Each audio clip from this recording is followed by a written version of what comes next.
그럼 이제 더 전문적인 얘기를 해볼까요? 네, 이거는 이제 아침에 뭐 홍창호 선생님도 간단하게 말씀을 드렸던 부분인데 이제 조금 더 면밀하게 분석을 해봤습니다. 자, 먼저 저는 이거 좀 문제라고 생각을 해요. 그죠? 이게 그냥 단순 합산하면 되는데 맞습니다. 네. 그냥 원점수 경찰대처럼 원점수로 줄 세워서 보내거나 아니면 수능처럼 그냥 표점 단순 합산 이러면 되거든요.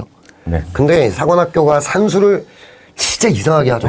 맞습니다. 그죠? 꾹꾹 꽈서 해요. 네, 근데 이제 공사 국간사는 그래도 수능하고는 똑같죠. 네. 표준 점수 단순 합산. 맞습니다. 네. 그러면 이제 우리가 생각하는 과목의 유불리가 좀 어느 정도 들어맞아요.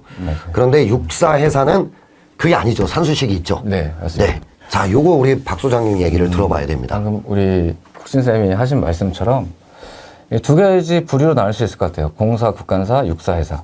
공사, 국간사는 표준 점수의 하부를 합니다. 올해 같은 경우에는 영어의 표준 점수가 아무래도 높을 수밖에 없기 때문에, 영어가 어려웠기 때문에, 물론 그 안에도 표준 편차와 평균 같은 것들이 공개되지 않아서 저희가 뭐 섣불리 말씀드릴 수는 없지만 어쨌든 영어의 표준 점수가 좀 높을 거라고 예측이 되고, 그렇다는 얘기는 영어 점수가 아무래도 많이 반영이 되겠죠. 그냥 단순 합산에서는. 그렇죠. 육사와 해사 같은 경우에 계산식이, 사실은 계산식은 서로 다른 것처럼 보이지만 사실은 동일한 방식을 취하고 있는데, 그게 뭐냐 하면 자신이 받은 표준 점수를 최고점의 표준 점수로 나눠버린다는 거예요.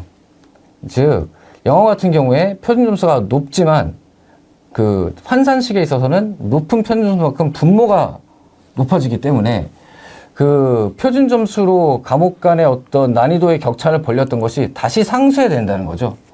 상쇄되는 정도가 아니라 거기 안에 사람들이 어떻게 밀집했는가에 따라서 오히려 역효과를 내기도 해요. 작년에 우리 수학이 표점이 높았지만 수학이 실질적으로 특히나 육사 등에서 반영되는 비율이 좀 낮게 보였던 이유가 여기에 있거든요. 올해는 영어가 그럴 과목이 좀 될 확률이 높다. 그래서 다 같이 영어를 좀 아마 못 봤을 텐데, 아마 육사나 해사 같은 경우에는 자기가 영어를 조금 더 못 봤다 할지라도 상대적으로 분모가 크기 때문에 실질적으로 반영되는 비율이 다른 국어나 수학에 비해서 좀 적게 반영될 수 있는 여지가 좀 있고, 그것이 상대적으로 여기가 육사 저희가 뭐 십수년간 진행을 해왔을 때 항상 국어의 영향력이 셌거든요. 그 이유가 표점이 상대적으로 높은 영어나 수학이 항상 계산식상 저평가될 수밖에 없는 구조였기 때문에 그렇게 됐고, 올해도 아마 그럴 확률이 좀 높다. 그래서 어떤 육사나 해사 같은 경우에는 일단 국어의 성적이 좀 좌우를 하고, 그 다음에 수학, 그 다음에 영어의 순서가 될 확률이 높고, 공사나 국간사 같은 경우에는 문제가 좀 어려웠던 순서대로 영어, 수학, 국어 이런 형태로 점수를 좀 잘 맞는 것이, 그런 순서로 잘 맞는 것이 동점자 중에서도 내가 좀 더 유리한 지점을 가져갈 수 있는 그런 부분이지 않는가, 이렇게 좀 생각이 돼요. 네. 이게 정리를 해드리자면, 이제 우리 박 소장님 말씀을 제가 정리를 해드리자면, 육사 해사는 산출식이 굉장히 좀 복잡합니다. 근데 아주 쉽게 말하면, 그러니까 표준 점수, 우리가 어려운 과목이 표준 점수가 높게 나오잖아요. 잘 봤을 때. 그게 높아버리면 육사 해사는 오히려 불리해집니다. 그 과목의 고득점자가. 그걸로 나눠버리기 때문에. 맞아요. 근데 오히려 좀 점수가 뭉쳐져 있는 이런 과목이 표준 점수가 높게 산출되는 산식을 갖고 있어요. 네. 그러므로 육사에서는 국어 고득점자 유리, 영어 고득점자가 불리하다.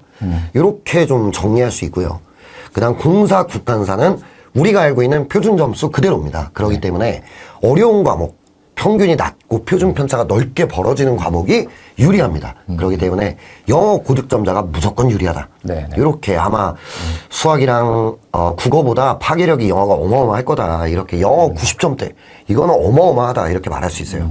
근데 우리 수험생들이 지금 요거의 파괴력을 아마 잘 못 느낄 수 있는데, 이게 어느 정도냐면 지금 우리가 지금 사실 예상 컷을 발표하는 게 원점수 기준으로밖에 못 하잖아요. 맞습니다. 그런데 만약에 똑같은 190점대다. 근데 그 190점대가 표점에 따라 200점을 잡을 수도 있어요. 그게 사관학교 1차거든요. 거의 10점까지도 뒤집을 수 있다. 이런 게 많습니다. 네. 그러므로 사실 육사에서는 국어 고득점자들이 뭐 나보다 원점수가 좀 높은, 막 5, 6점 높은 친구는 잡는다고 봐야 될 것 같고, 공사 국간사에서는 그게 영어다. 이렇게 좀 말씀드릴 수 있을 것 같습니다. 한 가지 좀 방어적으로 덧붙이고 싶은 건 뭐냐면, 말씀드렸듯이 저희 자료만 가지고 하는 거지 전체 표준 편차나 평균을 몰라요. 그렇기 때문에 영어의 표준 점수가 높을 거라고 예측은 하지만 요 산술식에 따라서 또 조금 크게 차이가 안 나거나 좀 이럴 수도 있거든요. 맞아요. 그럴 때는 또 네. 저희 예측이 좀 빗나갈 수 있다. 그러니까 그런 부분을 좀 한번 환기를 할 필요는 있을 것 같아요. 네, 이 표준 점수라고 하는 게 평균만 안다고 되는 게 아니라 표준 편차가 알아야 그렇죠. 됩니다. 분산을 이게 알아야 얼마나 되는데. 분산돼 있는지를 알아야 되기 때문에 뭐 사실 이제 정확히 산출은 어렵지만 아마 요 예상이 크게 다르지 않을 거다. 요 정도로 말씀드릴 수 네네. 있을 것 같습니다. 이제 가장 기다렸던 시간이시죠. 네. 자, 그러면 지금부터 1차 시험 예상 컷 발표해 보도록 하겠습니다. 네. 해군사관학교 컷 말씀드리겠습니다. 해남문 190, 178. 그 다음 해남이 218, 190. 그 다음 해여문 195, 180. 해여이 220, 197. 이렇게 예상을 하고 있네요. 아침에 대성하고 비교했을 때 이제 해남문 예상 컷이 조금 더 높죠, 지금. 네. 조금 올라와 있고. 근데 거의 뭐 점수대는 비슷한 것 같습니다. 여기서 뭐 특별히 뭐 첨언하실 내용이 있으십니까? 박 그래도 소장님. 아까 말씀드렸듯이 이과에서 문과로 넘어오는 인원들 이런 것들도 좀 문과 성적이 생각보다 그 시험이 어려웠음에도 불구하고 생각보다 덜 떨어지는 이유로 생각할 수 있을 것 같고요. 뭐 해남문 같은 경우에는 작년에도 많이 돌진 않았어요.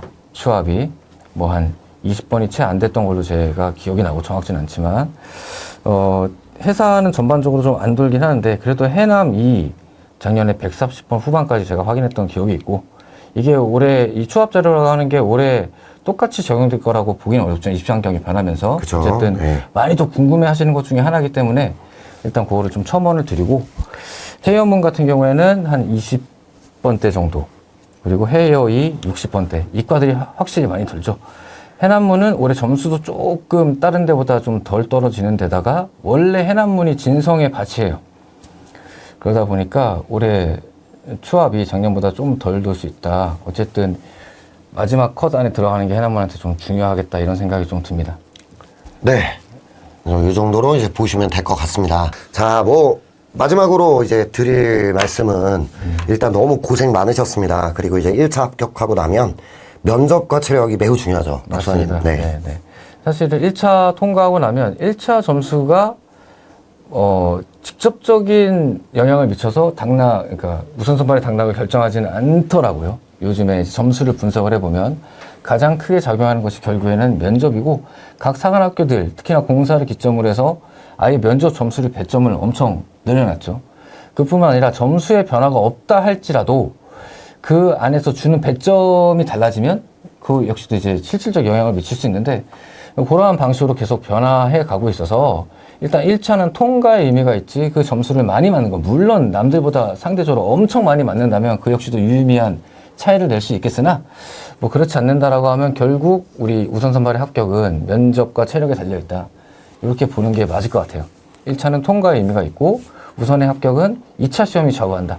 이것이 현재 추세라고 볼 수 있을 것 같아요. 네, 광릉한샘에서 1박 2일 면접 특강, 화상 면접 특강, 1대1 화상 면접 특강 이거 진행한다고 합니다. 그러니까 여러분들 1차를 합격하고 나면 최고의 전문가 집단 광릉한샘과 면접 그리고 체력 대비 함께 하시면 좋을 것 같습니다. 자, 오늘 라이브는 이렇게 진행을 하면 될 것 같습니다.